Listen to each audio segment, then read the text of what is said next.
Okay, so that's really good. We only did the first 5, and you all sounded really good. You know, when I heard you talking there, first thing that came to my mind is you sound really good. You need to get on some appointments, buddy. You really do. You got to push through. You know, I know you're newer, but you got to push through and talk to more people and just keep offering to come over and explain things to them, because you're really good at just sitting there and just have something in front of you and just saying, hey, blah, blah, blah, blah, blah. You know, it's really good. Thank you. Okay, and if that helps to motivate you to do some of the stuff that you folks don't want to do, which is the cold call, door knock, or even put some money into getting your phone to ring, if I can say that, because if you're belly to belly, if you're in person, and most of you, almost all of you, I think, well, from what I heard, all of you should be in front of people. You have so much value and information to share that you need to be right here letting them know. Don't you? Yeah. So your challenge isn't what you're doing here, because you already got it, as long as you have your tools. You gotta have all your tools. If you have them, you're good. But you gotta push through the part that gets you there. All of you need to. Does that make sense? You gotta push through that. Good stuff, really good. So there's a couple other things there on the holiday handler, and you saw it on there, but I'm just gonna talk through this. Fair enough? Yes. So, you know, you said any questions, they said, well, I just want to wait till after the holiday season or after Christmas, the Christmas break, and you say, I appreciate how you feel. Just so I understand, you know, why do you want to, you know, miss out on that opportunity maybe? Or like, why? What do you think? Is there an opportunity? Well, it could be. You know, is that the only thing holding you back right now? Is you just think that maybe it's not that big of a deal or something? You know, like you can change the words a little bit, but you're still talking. You know, you got to make it personable. And they say, well, yeah, I just figured nobody's going to be looking at Christmas. And they say, well, that makes sense. But here, let me show you something that might make a difference. And you just hand them the piece of paper over. The paper will almost do all the work for you. All you have to do is get them to say, what's the first one? Oh, well, it says there's less competition. Is that right? Yeah, well, you figured there might be nothing. But there still is properties on the market. But there's not much. And look at the second part. Serious buyers and transferees are still shopping. So sure, there'll be less buyers too, but they're way more serious. You know, they came from another city or they're moving across town, but the bottom line is the only time they can look because of their job is right now. So we want it on the market for this purpose, you know, and then you walk through the rest of them, get them talking, have a conversation.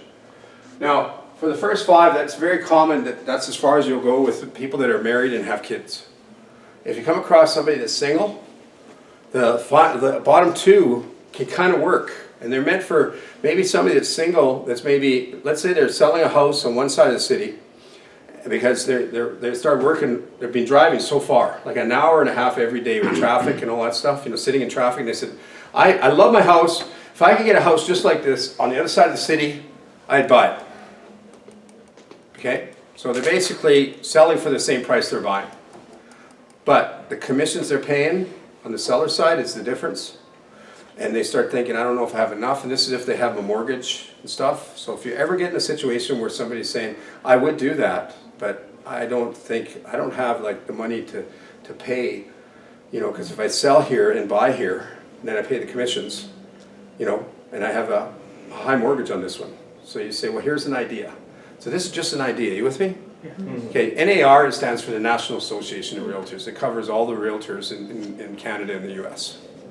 Okay, and Canada is covered through the Canadian Real Estate Association. So when you go to the NAR convention, and I might have a booth there next year, it's in San Francisco, I think, and you'll see American and Canadian booths for companies that will, for providing leads and training for realtors and all that kind of stuff. And come and have a good time in San Francisco for 3 days. It's worth it. And if you're making money, you get to write it off, yes? Yes. Yes. Okay.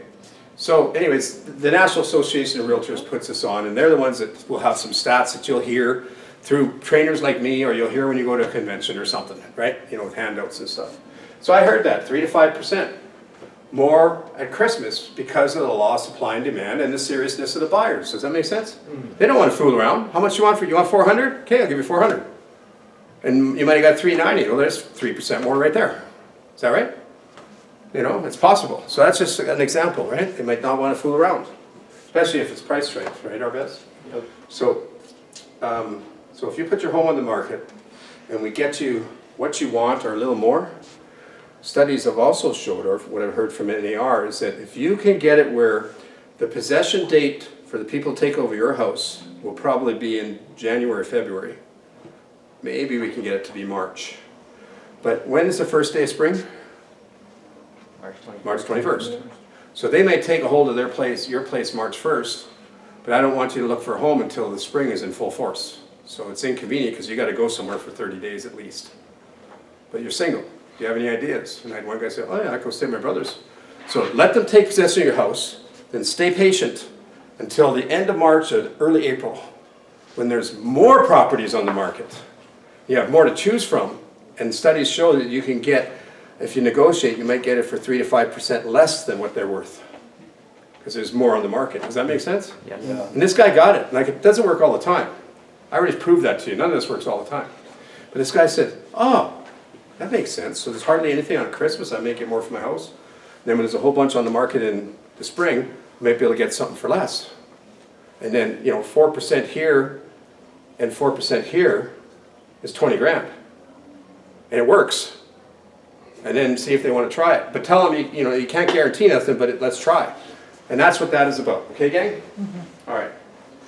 So, and really, if none of this stuff works, you could always just try the Detroit close. Okay? Would you like to know what the Detroit close is? Yes. Has anybody ever heard of Detroit? Yes. No? It's a city. Yeah. Yeah. Has everybody heard of Detroit? Yes. Oh, yeah. What have you heard of Detroit? Motor City. Motor City? Motown? Yeah. It's also known as Little Rough in some areas. Yeah. So the Detroit close is this. Listen, you can either list your home today with me, or you can list your vacant lot with me tomorrow. Did you get it? No? That's supposed to be really funny. See, a rough neighborhood, the rough realtors burn down the houses to get the listings. Anyways, you get it now? Yes. Did you get it? Yeah. Okay. So don't use that one. I was just kidding. Oh, your vacant lot tomorrow. So sign here. Words you need to know. Words you need to know. Part of your vocabulary so you can take positive control of your listing presentation. You want to do that? Yes. Okay, we're almost done.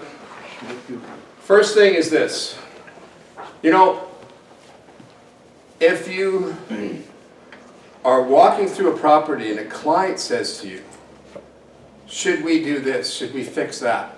What do you think are 2 words we could say to make our job a lot easier? I would. Yeah, that's the first set of words. Okay, first set of words. Learn the words I would. And again, like I said, that's what they ask. Should we include the drapes when you try to sell, or should we fix that window, or should we, you say, yeah, I would. Okay? Now, if you're walking through and they don't say, should I? Maybe you say, should I? Should we include the drapes? Should we include the fridge or so? So that's to add any inclusions. Isn't that right, gang? Yeah. You sure? Yes. Okay, that's the next one. You sure? That's when you get a weak yes, just like I did from you guys just now. Okay? You sure? Yeah. You sure? Yes. There, I got more now. So that's when you get a weak yes. You say, some people talk so quiet, you don't know what they're saying, let alone if they did say a yes. And then some other people, they hesitate and they got weird body language, so you look at them and just say, you sure? And they're like, yeah, pull it out. Okay? Fair enough, gang? Yes. That's the next set of words. That's when you're finishing a proposal. I just explained to you why you should use you sure and how the results are. I'm proposing that it'll work out this way for you, or you could be proposing something on a presentation. When you do this and list with me, it's this and that, and that's what you want, right? Fair enough, And just the words fair enough, don't use them all the time. It sounds a little canned, but could you say them once in a while? Some of us don't say it at all. I know I didn't before I became a realtor and a trainer. I don't think I said it very much. Now I say it once in a while. I don't feel that I say it too much, which is probably through practice. But you folks should try it. Instead of looking at people and saying, is that okay? Or can we? And doing the ask, we should always offer and end with something like fair enough. You get more yeses. Does that make sense? Yes. Okay. And, let's pretend is the next set of words. That's when somebody says they want to do something a certain way, and you say, let's pretend we do. Let me show you the end result. And probably it'll be something that they don't want to happen. Most people don't know by looking in reverse all that stuff will happen. Most people don't know that by cutting the commissions that it could affect the showings, it could affect the offer, it could affect the, you know, the buyers wanting the savings instead of the seller. It's just a ton of stuff, right? Most people don't know that if they renovate that they literally can't make a profit off it. They don't know, you know, and I would still argue with the contractor. Think about this. What if a guy was a residential contractor? He could do anything. And then he meets me and I say, how much are you going to spend on it? And he said, well, I'm going to spend 20 grand and I'm going to raise the price 40. Right? I'll say, here's my argument. I don't think that if he spent $20,000, that may not be the money that he actually spent. Because if he had to work for somebody else that did the same work, it might have cost 40 grand, yes? So then the argument would be, well, it's my own place, I can do it in my own time. But if you took that time and went and did another job and got full pay, that's the money you're losing already. You could be out doing another job. Instead, you stopped that job, you lost it, saved money on this one, so you're still losing the same amount even if you are a contractor. And that's just my logic. Okay? So you can still have an argument, or not argument, well, the word argument originally wasn't really a negative thing. Yeah. You know, if you know what the argument means, it just means having a passionate conversation. But we think argument is when almost like fighting, right? But argument is really a passionate conversation, right? But you couldn't say that in, you know, let's have an argument. That doesn't work. So, you know, but another thing too is if you're talking to somebody and you're trying to walk them through things and you ask them something and they start going on, you know, with a long-winded response. You know, like, should we include the freezer? Well, you know, we like it, but we would let it go, I guess. And then there's, you know, but at the same time, maybe it's worth something, and they start going on, and then you just kind of tilt your head, and you go, is that a yes? You know, that's the next set of words. Oh, it's the one after, sorry, is that a yes? I'll talk about questions in a second, but if you get a long-winded response, just kind of tilt your head and just say, and shrug your shoulders, and say, is that a yes? You got to make sure that everything is very clear. Does that make sense? Yes. Any questions is the what?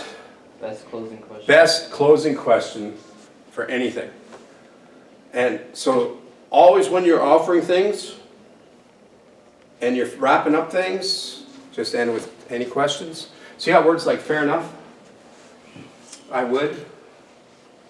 Any questions? Is that a yes? Or somebody says something that's the opposite of what you were hoping, you know, like, looks like you're ready to list today, are you? And they said, no, we're not listing today. And what 2 words you could say, what are they? No problem. Yeah, that's the next step, no problem. To help you stay on track. No problem is very powerful when you think about it. They could say whatever and you just go, no problem, why don't you show me around the house? You know, no problem, let's get into the pricing segment now. You know? Oh, but we're thinking this and that. Say, no problem. Let's finish up with the forms and then we'll talk about that. No problem. Go ahead and say it. No problem. No problem. No problem. Let's move on. No problem. You know, staying on track. Isn't that right? And if that doesn't work, there's a very powerful technique that can help you to pause, acknowledge something, and get their permission to resume and deal with it later. What's it called? 3 R's. 3R technique, which stands for what? Repeat, reassure, Repeat. It's a good thing the answer's on the screen, hey? Reassure resume. and resume. No, there's a few of you that weren't looking and you actually said it because we talked about it earlier, right? Yes. So good for you, because it is one of the most important, you know. My granddaughter comes up to me the other day, Grandma, can I have some ice cream? And we were just preparing dinner. I said, boy, you'd just love to have some ice cream, wouldn't you? And she goes, yeah. And I said, you know what, we're just going to do dinner first. And then after dinner, you're going to get ice cream. Sounds good? She goes, yeah. 3R technique. Right? She got ice cream. Right? You know, after dinner we had ice cream. Yeah, you gotta give her the ice cream. You know? Here's another tip. If you have kids, don't take away their sales skills. You know how some parents will say like this, okay, no ice cream till after dinner, you have to eat dinner first. No, but I want ice cream, I want ice cream. Listen, if you ask for ice cream again, you're not getting ice cream later. You're just sabotaging your kids' sales skills. The best salespeople are the ones that don't give up. You go into the grocery store and there's some kid who wants a chocolate bar. They're yanking on mom's arm. Mom, I want a chocolate bar. Mom, I want a chocolate bar. And mom's like, no, not now. You know, and mom, and their arm's still going. And the kid never gives up. You come back 5 minutes later, guess what? The kid's got the arm still, but he's chewing on a chocolate bar. The sales skills are just amazing for kids, aren't they?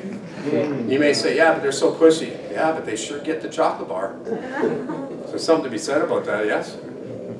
So we just have to fine tune the words, but the attitude, do you like the attitude? They're not stopping until they get the chocolate bar. And you shouldn't stop until you get the listing. Put on the coffee, I'll stay all night if I have to. I got tons of stuff here to show you. It's okay, I'm fine. I'm ready. I'm good. Right? Take your best Teddy. Yeah.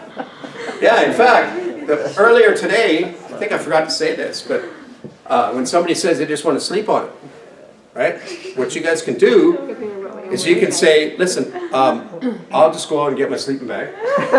Try it as a joke sometime. Say, I'll just go out and get my sleeping bag. How long are we going to sleep on it? And if you don't know what kind of sleeping bag, just go to my website. And in the store there, it says the Dwayne Grimm 8-week productivity challenge sleeping bag. It's regular $127.5, and you can get it today and today only for $95. Okay? But if you want to have some fun and just say, we just want to sleep on it. Oh, okay. And I've done it, and I'm sure some of you do it now that I said it. You'll go, okay, well, I'll just get my sleeping bag. And you'll look at them, and they'll go, what? I'll just get my sleeping bag. How long do you want to sleep on it? Don't give up anyways, right, gang? And when logic fails, switch to emotion. So, we don't have time to role play, but I'm going to go over our weekly activity, and then I have something to say to you from Tommy Hopkins. But back on this logic, think about this. When you list with logic. True? Yes. You list when it comes to price and timing, convenience, it's all logic. Now, when you're talking to a seller, let me just black that out for 1 second. When you're talking to a seller and picture pricing, and they're not happy because their mind is a little high, just picture this. If you say, let's put the pricing aside for a second, and tell me more about that house you want us to find for you. Does that switch into emotion? Yes. Yeah. And you get them back in the conversation. And with buyers, sometimes the showing is emotional, but then they start thinking they can't afford it. And you say, listen, let's not worry about if you can buy it or not. Let's do that when we get back to the office, because there's all kinds of financing opportunities that might be able to help you get into this house. Let's enjoy the showing. So you switch to logic quickly, and then you went back to emotion. Fair enough? And as a side note, just remember, people don't care what you know until they know that you care. People don't care what you know until they know that you care. So just be the consultant that your clients deserve, gang. It's a win-win for everybody. It really is. Okay? So this week I want you to go to the office or go to work, same thing, and prospect. Do it as often as possible. Sounds good? Book a minimum of 3 appointments.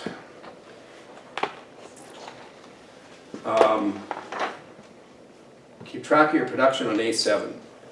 So, Durgesh, you got a couple points. Make sure on A7 you have that filled in for next week. Peter, you're keeping yours up to speed? Yes. Okay, who else got a few points in the last week or so? Terry, you did? Keeping track on A7? Yeah, because we need to hand them in at the beginning of lesson 8. All right, so I'm going to push the button here. There was something else still on my PowerPoint. This product that I mentioned, I used to sell it separate, is included in here. So, like I said, about $600 worth of 5 or 6 different products into this here. So it's not just one thing, it's 7 things. All right? So I don't sell this separate anymore. Okay.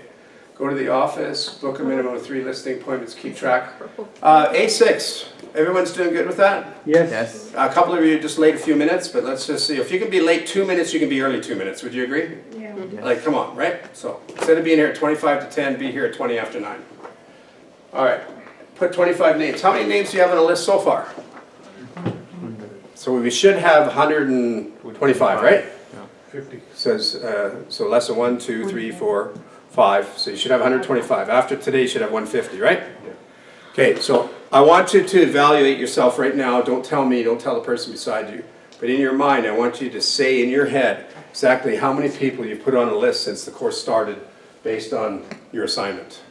Okay, so you got that number? Mm-hmm. Okay.